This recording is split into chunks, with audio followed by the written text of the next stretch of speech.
오밤중 뉴스 함께하고 계십니다. 자, 이번 순서는 첫 번째에 이어서 오늘 열렸던 재판에 대한 얘기 계속 해볼까 합니다. 오늘은 사실 재판이 하나밖에 안 열렸습니다. 이진관 부장판사가 지금 진행하고 있는 헷갈려. 헷갈려 재판이 많으니까. 예. 오늘 이진관 부장판사가 진행하고 있는 재판이고요. 오늘은 한덕수에 대한 재판이죠. 그렇죠. 한덕수 재판에 오늘 쟁쟁한 증인들이 출석을 합니다. 김용현, 이상민, 그다음에 윤석열까지. 자, 김용현과 그 변호인들이 오늘 그 법정에서 깽판 치다가 감치당했다는 얘기는 조금 전에 전해드렸고요. 두 번째 주제에서는 오늘 이상민 전 행안부 장관하고 윤석열이 법정에 나오게 됐는데 이상민과 윤석열에 대한 얘기를 좀 해볼까 합니다. 네. 둘 다 안 나오려고 그랬던 모양이죠. 원래 김영현과 윤석열은 저번 주 수요일 날 불출석을 했죠. 네. 그런데 이제 강제 구인 때문에 사실 끌려 나올 처지란 말이에요. 안 나오더라도. 그러니까 11월 17일에 불출석 사유서를 내는데도 불구하고 오늘 나오게 된 겁니다. 그러니까 불출석 사유서를 냈지만 아무리 봐도 이진관 부장판사는 끌어낼 것 같은 거야. 그렇죠. 그리고 어제 실제로 안 나오면은 구인장 발부하겠다라고 경고를 했어요. 그러니까 딴 사람은 몰라도 이진관 얘는 분명히 끌어낼 것 같아. 쪽팔리지 않으려면 일단 나가는 게 좋겠다. 라고 한 걸로 보입니다. 그러니까 안 나오면 쳐들어간다 이거야. 이것도 지희연 재판부랑 얼마나 차이가 납니까? 윤석열이 16회 연속 불출석을 했습니다. 네. 당시에 지희연 부장이 뭐라고 얘기했냐면 자발적인 불출석이다. 건강상의 문제다 하면서 강제구인 한 번도 안 했거든요. 만약에 지기현이 강제구인 했으면 윤석열 금방 나왔을 겁니다. 그러니까 자기들이 구인할 수 있는 방법이 없다는 등 이런저런 핑계를 대면서 결국에 강제 구인 안 했어요. 근데 윤석열 지가 이제 깝깝하니까 기어 나온 거란 말이에요. 이번에 역시 그 한덕수 재판에도 증인으로 선정이 됐기 때문에 나가야 됩니다. 근데 끝까지 안 나가려고 했던 것 같아요. 막판까지 안 나가려고 했던 것 같아요. 그래서 구인하겠다라는 이런 기사까지 났습니다. 그러니까 윤석열은 안 나간다 그러고 안 나오면은 쳐들어간다 그러고 그러니까 윤석열이 야 이거 안 되겠다. 진짜로 끌어낼 모양이다. 그러니까 출석을 하기로 하죠. 보시다시피 이게 위에 있는 거 윤석열 한덕수 재판 증인 불출석이었는데 강제 구인을 하겠다 그러니까 증인 출석한다 라고 다급하게 입장을 바꾸고요. 결국 그래서 오후에 출석을 하죠. 근데 출석해가지고 보니까 증언을 거의 안 했다 이런 식으로 얘기가 들리더라고요. 증언을 진짜 안 했나요? 어떻습니까? 우리 윤석열이 처음에는 잘 참았습니다. 뭐라고 이야기를 하냐면 헌법재판 조서와 중앙지법 조서에 이미 다 책 한 권 정도 분량이 있다. 그렇기 때문에 나는 증언을 거부하겠다라고 합니다. 그러니까 진술 안 한다, 증언 안 한다라고 했는데 해놓고서는 못 참았구나. 못 참았습니다. 그래서 계속해서 뭐라 떠버렸구나. 네, 맞습니다. 그래서 처음에는 재판 기록 보면 된다라고 했는데 뒤로 가면서 한 마디씩 두 마디씩 하기 시작했군요. 네, 맞습니다. 역시 떠버리는 떠버리야, 그죠? 제가 이 한 가지가 갑자기 떠오르는데 어떤 게 있었냐면 이전에 다 나왔었던 내용이기는 합니다. 그 당시에 이 윤석열이 한덕수에게 계엄 선포 직후에 이 피고인이 윤석열이 한덕수에게 야 행사 너가 대신 가져라고 이야기를 했습니다. 그거에 대해서 물어보게 되는데 윤석열이 처음에는 답변하지 않겠다 그래요. 그러면서 갑자기 조금 시간 지나니까 국내 행사? 국제 행사? 어떤 거를 말하는 거냐고 물어봅니다. 특검한테. 그러니까 아니 그냥 행사라고 말했다라고 하니까 얘기를 합니다. 참고로 말씀드리겠다. 말 안 한다 그러다가 그렇죠. 가만히 있어봐. 국제 행사요? 국내 행사요? 그냥 행사요. 그 참고로 제가 말씀드릴게요. 그러면서 계엄 직전 11월에 남미와 페루, 브라질에서 에이펙하고 G20이 있었대요. 다자회가 있었는데 당시에 나라를 원조해야 된다, 포퓰리즘 이런 얘기가 많이 나왔대요.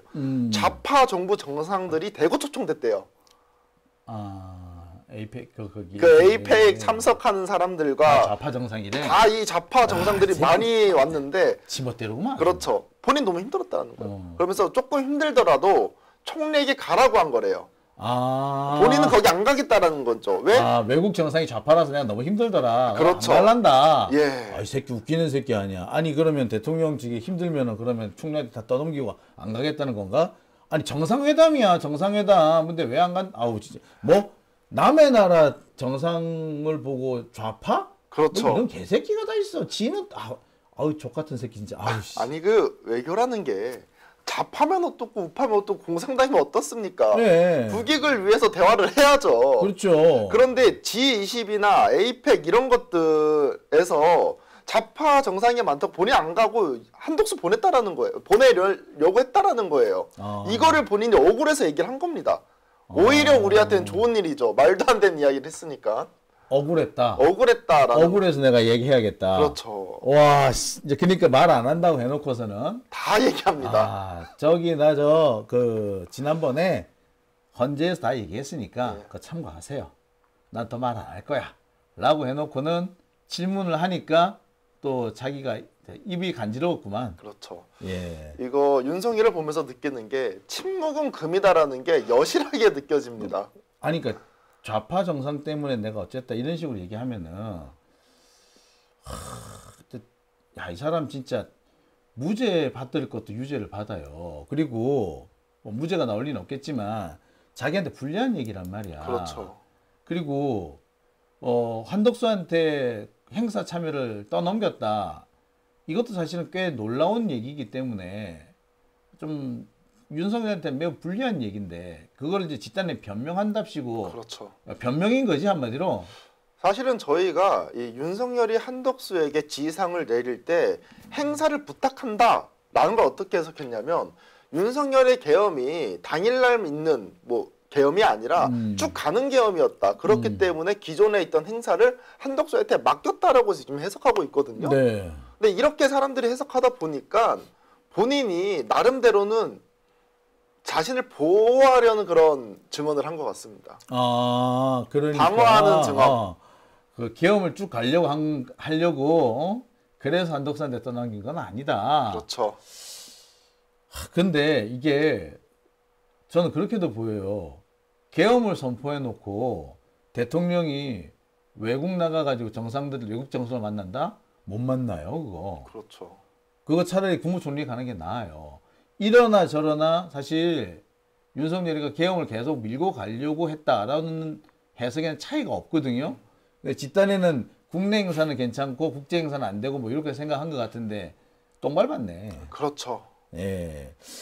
자, 그다음에 뭐 답변을 보니까 뭐 선택적 답변했다 이런 얘기들이 나오더라고요. 이게 무슨 얘기인가요? 대부분의 내용은 본인이 잘 기억이 나지 않는다. 이미 다 했던 증언이기 때문에 답변하지 않겠습니다라고 얘기했잖아요. 네. 근데 제가 방금 말한 것처럼 답변을 하지 않는다라고 말을 하는데 참고로라는 말을 많이 합니다. 참고로 이런 일이 있었습니다 하면서 증언은 거부하지만 본인 하고 싶은 얘기는 사실 다 하는 거예요. 그러니까 증언을 사실 하는 거죠. 그러니까 아마 이 뉴스에서 선택적인 답변을 하고 있다.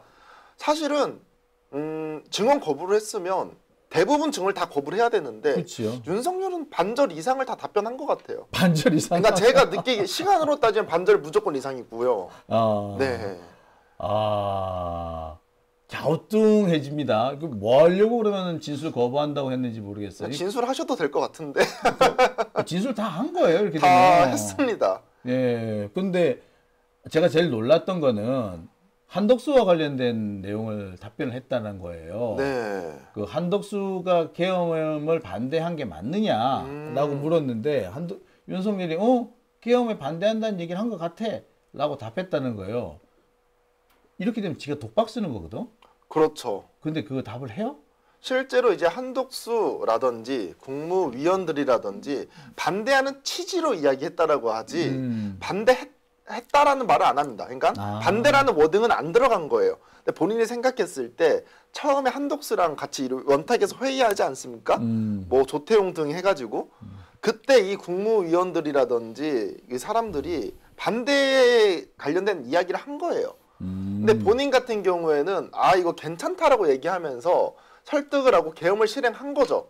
그러니까 한덕수가 계엄에 반대했다는 게 아니라 계엄에 반대하는 취지의 발언을 한 거는 맞다. 그렇죠. 반대라는 말은 안 했다. 그렇죠. 그리고 저희가 가장 크게 의심했었던 것이 한덕수가 이 국무위원회 절차에 대해서 요건을 맞춰줬다라고 계속 해석을 해왔는데 윤석열 스스로 아니다. 이미 국무위원들 필요한 건 내가 알고 있었다. 그래서 한덕수가 그거 주장한 거 아니다. 이렇게 얘기해요. 아니, 그러면 한덕수를 빼주려는 건지는 모르겠으나, 아니 근데 한덕수가 윤석열이가 뭐 알았다 몰랐다의 문제가 아니고 어쨌거나 윤석열은 국무위원회 요건을 못 갖췄어요. 그렇죠. 갖춰준 게 한덕수야. 그러니까 이게 뭐 알았다 몰랐다의 문제는 아닙니다. 그렇죠. 그래서 윤석열이 한덕수를 보호해주려고 하는 것 같은데 실제로 CCTV 보잖아요.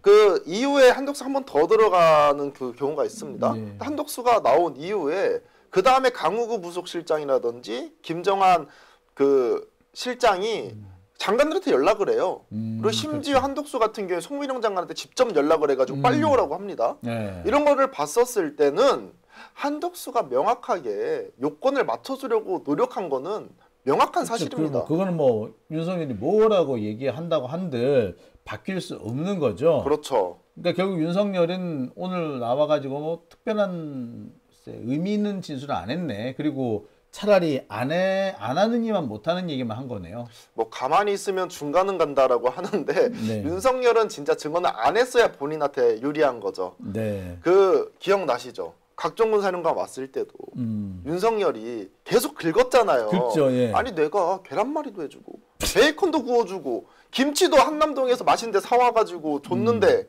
당시에 술도 수십 잔 마셨는데 어떻게 시국 이야기 하냐?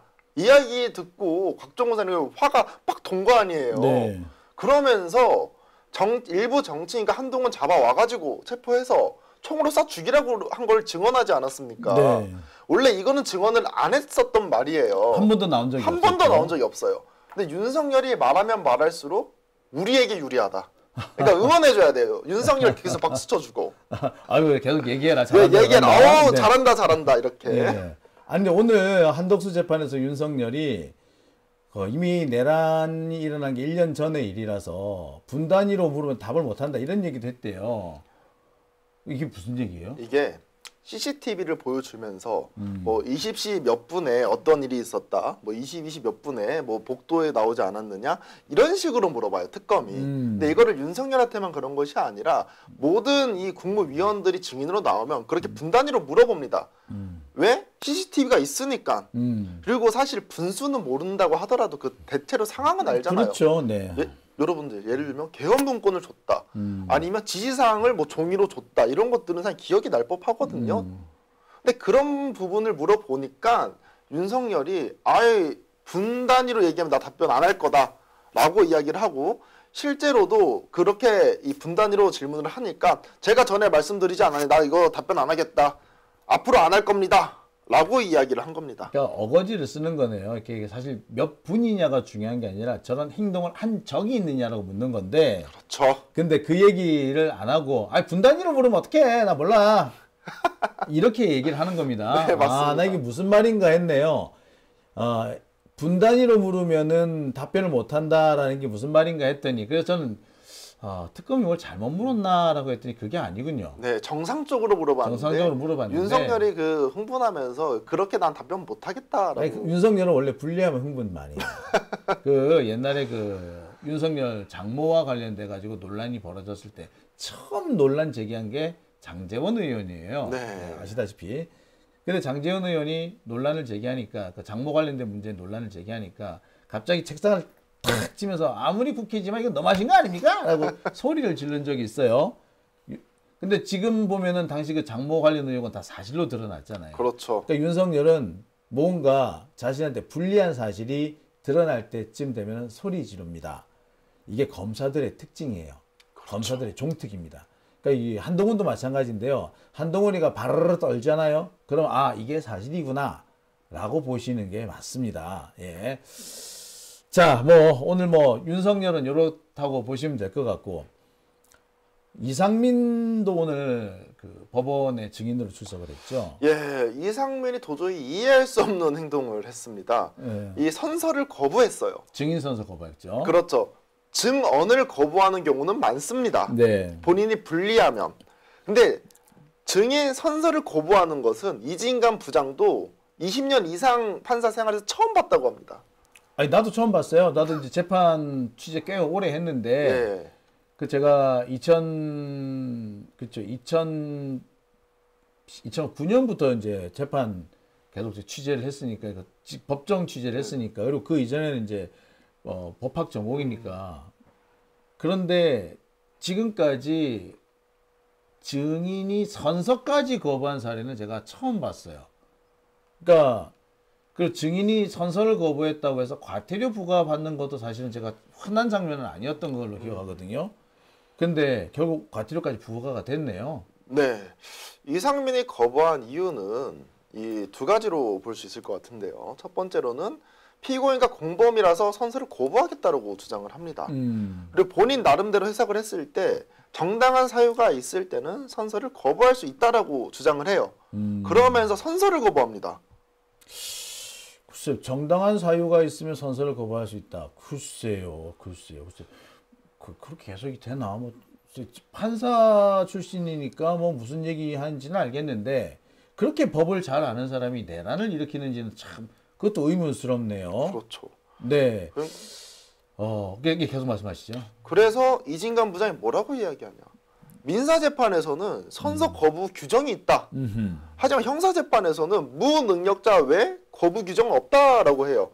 무능력자가 누구냐면 이 물리적으로 이렇게 못할 수 있는 분들 있지 않습니까? 네, 무능력자 같은 경우에는 이제 네. 한정치산자, 금치산자, 뭐 이런 사람, 파산 선고 이런 사람들을 말하고요. 그다음에 이제 아까 말씀하셨듯이 이제 장애가 심하신 예. 경우 이런 경우에 할 수 있다는 얘기인데, 그렇죠. 그것도 이제 민사소송이나 그런 거고. 그렇죠. 네. 형사에서는 그렇지가 않습니다. 형사에서는 민사는 그 개인의 이익과 관련된 거기 때문에 증언 거부가 인정이 되는데 형사는 일종의 정의의 실현이잖아요. 그렇죠. 따라서 증언 거부가 인정이 안 됩니다. 그러니까 본인과 관련된 게 아니면 증언 거부가 인정 안 되고 선서는 당연히 거부가 안 됩니다. 참 이해가 안 돼요. 근데 판사랍시고 이렇게 주장을 하는 걸 보면서 자, 일단 이것도 지금 동영상이 준비가 되어 있는데 동영상을 보시고 계속 말씀을 나눠보도록 하겠습니다. 이 사건과 거의 비슷한 내란 중요 혐의 종사로 지금 재판 진행 중에 있습니다. 지금 내란 중요 임무 종사로 재판받고 계신 거죠? 네. 네. 법정형이 사형까지로 규정되는 걸로 알고 있습니다. 형사재판에서 선서 거부하는 건 처음 봤습니다. 그것은 이제 해석 나름일 것 같습니다. 형사소송 160조에 의하면은 정당한 사유가 있을 경우에는 선서를 거부할 수 있는 취지로 해석이 되기 때문에 저는 선서하지 않겠습니다. 윤석열 대통령에게 비상계엄에 반대한다는 의견을 말한 사실이 있습니까? 답변하지 않겠습니다. 어디에 놓여있던 문건을 어떻게 볼 수 있었는지 다시 설명해 볼 수 있겠습니까? 답변드리지 않겠습니다. 44. 과태료 근거 규정에서 정당한 사유가 없을 경우에 과태료 그건 알아서 하십시오. 부과할 수 있는 걸로 알고 있습니다. 알아서 하십시오. 네. 과태료 부과합니다. 네, 저는 즉시 이의 제기한다는 것을 조서에 남겨주시기 바랍니다. 이 사건 야, 정말 대단하네요. 글쎄, 보통의 피고인이라면 저런 식으로 행동 못 합니다. 그렇죠. 그리고 저런 식으로 행동을 하면 증인이 저런 식으로 행동을 하면 판사들한테 야단 맞아요. 근데 참 이진관 부장 판사도 사실 이제 상당히 오늘 같은 경우에는 상당히 특이한 경우에 해당되는 것 같습니다. 그러니까 사실 이진관 부장 판사 하십시오 이렇게 하잖아요. 예. 네, 다른 증인 같았으면 야단 맞았을 거예요. 그렇죠. 이상민이니까 저 정도라고 끝난 것 같은데. 뭐 또 선배니까. 네. 네, 뭐 만약에 이것이 지기현이나 한성진 부장이었을 경우에는 또 어떻게 했을지 약간 궁금해지기도 하고요. 뭔가 받아줬을 것 같은. 예, 뭐 증인 뭐 선서 거부 뭐 받아드리겠습니다. 뭐 이렇게 진행했을 것 같습니다. 네, 참 뭐 답답한데 근데 이상민은 그래 봤자야. 이상민은 그래 봤자인 게 이미 어제 이제 허석권 소방청장이 증언을 했잖아요. 그렇죠. 그리고 내란 당일 11시 30분에 통화를 했는데 이 시간에 12시에 경찰력이 언론사들에 투입되니까 단전 단수를 준비하라 라고 했다는 겁니다. 그러니까 내란 당일 11시 30분에 통화를 하면서 30분 뒤 그러니까 12시에 경찰력이 투입되니까 단전 단수를 준비하라 라고 했다는 거예요. 이거는 사실 진행 상황을 다 알았다는 거죠. 그러니까 이거는 사형이에요, 사실은. 이렇게 되면. 이게 제가 뭐 어제도 설명을 드렸습니다만 이렇게 되면은 이상민 역시 내란의 주요 종사자가 아니라 윤석열과 거의 동급의 내란 수괴에 해당한다. 그러니까 내란 수괴가 셋이 있는 거예요. 윤석열 총괄, 군사는 김용현, 경찰력 등 일반 공권력은 이상민. 요렇게 해서 굴러갔을 가능성. 여기 한 가지 의심스러운 게 그럼 검찰도 어떻게 컨트롤했을 텐데 윤석열이가 검찰을 컨트롤하지 않았을 리는 없단 말이에요. 그래서 이 박성재 얘기가 나오는 거예요. 사실 검사 같은 경우에는 이 선관위 투입에 관련돼 가지고 방첩사나 정보사 증언을 보면 그 전문가가 올 때까지 특히 방첩사 같은 경우에 전문가가 올 때까지 이 선관위를 지키고 있으라고 합니다. 확보해 놓으라 그래요. 그리고 넘겨주라고 합니다. 네. 근데 그 전문가가 누구냐? 검사예요. 아니, 그리고 우리- 정보 요원입니다. 그렇죠. 그러면 검사도 이거 분명히 투입이 됐을 것인데 그러한 얘기가 요즘 아예 안 나와요. 네, 이게 이제 아시다시피 이제 사실 박성재 장관이 감옥에 갔으면 이게 얘기가 본격적으로 거론됐을 건데 검찰로 이 사태가 확산되는 거를 지금 법조계에서 막아주고 있는 것 같아요. 그렇죠. 예, 조희대가 막아주고 있는 거야. 그러니까 조희대 다음 단계는 조희대 수사거든요, 사실. 조희대가 내란에 가담했다는 게 거의 명백해져 버렸기 때문에 그러니까 당연히 박성재 수사한다면 조희대 수사하겠지. 그렇죠. 그러니까 그래서 아마 막아주고 있는 게 아닐까 싶습니다. 하지만 이상민은 아니야. 상민아 너 아니야. 진술 안 하면 안 할수록 너만 불리해. 자, 이걸 좀 알았으면 좋겠네요. 그렇죠. 뭐 네. 이상민 같은 경우에는 지금 꾸준히 이렇게 주장하고 있지 않습니까? 소방청 안전관리를 잘하라고 전화를 했다라고 하는데 사실 23시 43분에 조지호와 통화를 하고 그 이후에 23시 37분에 호석권과 전화를 하거든요. 네. 그런 것을 봤었을 때는 언론사 5곳 단전 단수하라는 지시는 거의 저는 뭐 명확하다고 봅니다. 네, 뭐 어제 허석권 청장의 진술 제가 좀 방송도 하기도 했는데 뭐 이제는 이상민은 빠져나가기 어렵지 않겠나 싶네요. 네. 자, 오늘 재판 전체적으로 보았을 때 어떤 느낌이 드시던가요? 야, 이제 슬슬 끝이 보이는 것 같다. 왜 그러냐면 우선 11월 17일 날 노상원의 이 내란 재판이 처음으로 이 결심이 났고 오늘 이 재판 같은 경우에는 다음 주 수요일 날 26일이죠. 네. 결심을 하게 됩니다. 그러니까 한덕수 재판이 다음 주에 결심을 한다. 그렇죠. 한덕수도 이제 뭐 거의 뭐 결론이 나왔다는 얘기네요. 맞습니다. 그래서 계엄을 기획한 자 그리고 이 국무위원회에서 절차를 맞춰준 자가 이제 유죄가 나올 거기 때문에 그 뒤에 있는 내란 재판도 이제 술술 결과가 나오지 않을까 기대해 볼 수 있을 것 같습니다. 그러니까 크게 우리가 지금 이 내란 사건을 좀 정리를 해야 될 것 같아요. 내란을 기획하고 실행한 자들이 있고, 그 다음에 내란이 약간 진행 과정에서 삐걱거립니다. 제대로 진행이 안 돼요. 이것을 보조해주고 교정해주고 보완해주려는 자들이 있어요. 이게 이제 한덕수 같은 놈들이죠. 그렇죠. 그럼 이 사람들은 뭐냐? 역시 이 사람들도 내란 주요무 종사로 봐야 되는 건데 이 부분에 대해서 현재 법원이 조금 소극적으로 인정하고 있다. 이 부분 때문에 우리가 제일 열받고 있는 거죠. 향후 재판에서는 좀 더 법원이 전향적인 태도를 보여줬으면, 아니 솔직히 말해서 안 그러면 판사 니들도 죽어. 그럼요. 네. 자, 뭐 오늘은 뭐 여기까지 좀 하도록 하겠습니다. 오늘 재판 얘기 상당히 재밌네요. 그렇죠. 네. 내일도 재판이 있나요? 내일은 윤석열 재판이 있습니다. 내일 윤석열 재판. 네. 방청권이 당첨돼야 되지 않나요? 윤석열 재판은 지금은 방청권을 따로 이제 추첨을 하진 않고 그냥 들어갈 수 있습니다. 예, 볼만하겠네요. 네. 네, 그럼 내일 우리가 한번 보고요. 네. 내일 스픽스 가시니까 스픽스 갔다가 오셔서 네, 같이 방송하시면 되겠네요. 내일 매불쇼도 갔다 옵니다. 내일 매불쇼도 간대. 야, 내일 바쁘겠네. 내일 바쁩니다. 재판도 가야 돼, 매불쇼 가야 돼, 스픽스 가야 돼, 장영진 TV도 봐야 돼. 또 이분 뉴스도 해야 돼. 이분 뉴스 해야 돼. 이거 바쁘네. 예, 바쁠 때가 좋은 거예요. 예. 자, 그러면 오늘 일찍 주무셔야겠네요. 네, 맞습니다. 네, 오늘은 여기까지 하겠습니다. 오늘 고생하셨습니다. 네, 감사합니다.